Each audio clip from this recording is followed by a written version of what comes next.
I spent the entirety of 2021 learning everything I could about starting a new gaming channel. But Dan, you're already so smart and so good looking. What more is there possibly to know? Well, it turns out a lot has changed. For example, shorts content took over last year, and gaming creators have been taking full advantage of the shorts shelf. Also, more massive personalities have started exclusively streaming content here on YouTube, and that's prompted YouTube to announce some major changes coming to live streaming here in 2022. And as if all of that wasn't enough, YouTube themselves have actually come in and started educating creators more and more, teaching creators just like you and me how we can get our content discovered faster by the right people. So taking everything I learned from 2021, we're gonna focus specifically on new gaming channels. But of course, if you've already started your gaming channel, that's all right. All of this will be 100% relevant to you as well. Let's start with the first thing that any new channel needs to do on YouTube, and that's make decisions. For gaming channels, those decisions might include the types of content you're gonna make, be it walkthroughs, reviews, tips and tricks, montages. You may choose whether or not to use a face cam, or you might choose whether live streaming or YouTube Shorts are gonna be incorporated into your content strategy. And of course, one of those choices may include the game or type of game you're going to play on your channel consistently. And let's focus on that last one for a second, because picking the right game or type of game to play on your channel will really be the foundation of everything you do on YouTube going forward. Dozens of times now, I've sat here and told creators that if you wanna grow on YouTube, the #1 quickest way to success is at least starting with one game. Now, obviously, that's not the only thing you need to do to get thousands of views and subscribers, but we'll go more in depth on getting the most out of your game in a little bit. When it comes to focusing on just one game on YouTube, there's a pretty big problem that we should probably address. What happens when the trend that you are covering on YouTube starts to come to an end? Because that's what every game is. Each game that's popular right now is a trending topic on its own. How can you build long-term success on YouTube if you don't plan for a future that doesn't include the game that your entire channel is based on? So here's how I want you to look at this. When you're choosing a game to play on your channel, you should also know that you're also choosing an audience that regularly looks for content about that game. As the trend that is your game slowly begins to die down, your audience will naturally look for the next thing to play and or watch on YouTube. Your goal as the creator is to bring that audience together and get them to love you and your content as much as they love the game you're using to make that content. That way, when that trend finally does die down, pivoting to something new is a lot easier. But hang on. It might take a long time to build that audience and in turn build that trust with them to get them to follow you to whatever new game you decide to play. And that's why you cannot take this choice lightly, because you can't build trust with an audience if you don't inherently love what you're doing on YouTube. You can't pick a topic on YouTube simply because you think it's gonna get a bunch of views. At the same time though, if the game you love isn't currently trending, then it's gonna be really hard to get discovered in the first place. And so we research. I want you to make a list of every single game you love and use it to determine, of those games, which one would make for the best YouTube content. Of those games, which ones are currently trending? And of those trending games, which one makes you the most excited? Which one can you think of 10 video title ideas right now off the top of your head? Once you have this list, it's time to determine if your game falls into one of two categories. Because the way I see it, there are two different types of games on YouTube. You have your long lifespan games. These games include things we've all heard of, right? Minecraft, Fortnite, Call of Duty, maybe any of the Pokemon games, a popular MMO like Final Fantasy XIV. These games have a proven reliability because all the time they're getting free or paid content updates or just sequels. You can always count on these games trending because as soon as the trend starts to die down, developers swoop in with new content to keep the audience engaged. The other category is a bit more tricky because that's your shorter lifespan games.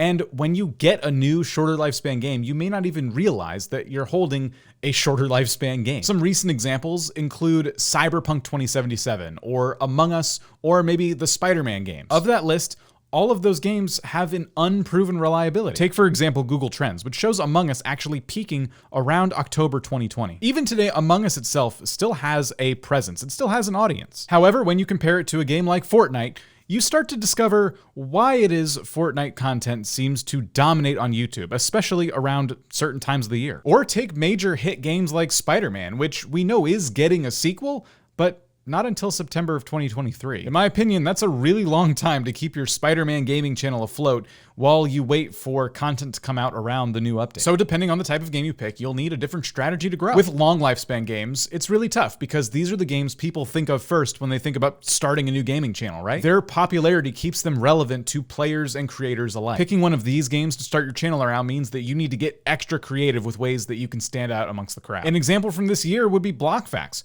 who started uploading Minecraft Shorts just before 2021 and currently has well over 1 million subscribers. This is all thanks to his unique approach to Minecraft short-form content. So if you choose to play one of these long lifespan games and base your entire channel on it, your strategy is going to be focus. Learn everything you can about that game. Completely immerse yourself in the community and research every niche within the niche. With these games, understand that you have to bring something extra to the table. Even today's biggest Minecraft creators aren't simply playing Minecraft anymore. They're sharing valuable information. They're showing off awesome, fun mods. Or in the case of Dream SMP, a popular Minecraft server full of content creators, any of them would tell you creating roleplay content like this takes a lot of time and effort. As a new channel, your strategy shifts though when you think about the short lifespan games. They might be red hot today, but you don't know where they're going to be a month from now. As such, a shorter lifespan game can actually be fantastic for launching a new channel, especially if you're early on the trend. If you decide to go this route, you have to be realistic though. There will come a point where that indie game you decided to cover will slowly trend downward. Use this time though while the game is popular to build an audience. You need to be trying new things, and you need your personality to shine through as well to make a real connection with your audience. And that tip honestly applies to the long lifespan games as well. Once that trend does start to slow down, you might consider pivoting to a more long-term kind of game, one with a more proven reliability. Or you can even pivot into the next similar indie game. And that's why it's so important to do your research, because if you understand your audience, pivoting to this new game isn't going to be that big of a deal. Identify what it is about that game that people love,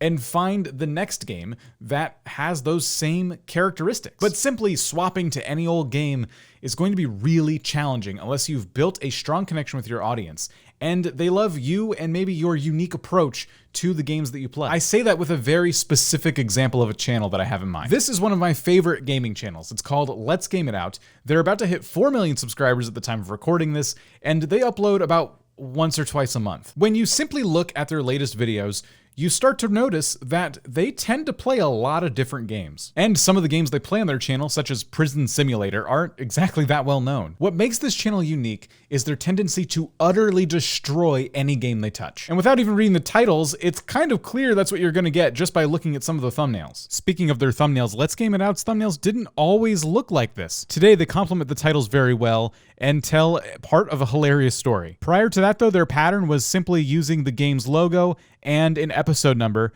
just about for every single video. Making this change was crucial to their success. I've already given you a ton of places to start with research today, so I'm gonna make the thumbnails easy for you. At vidIQ, we have a tool that allows you to preview your video in search results, and you can use this before you ever even hit publish. Throw in the search term you want to rank for and hit preview. From there, you'll be shown a page that shows you the top ranking videos and puts your video right in the middle, as if it's also ranking very highly for this term. Using this tool, we can determine before we ever hit publish if we should be making some tweaks to our title or our thumbnail. You can download vidIQ with the link down below and try this for yourself. As a fan of this channel, it doesn't matter what they choose to play.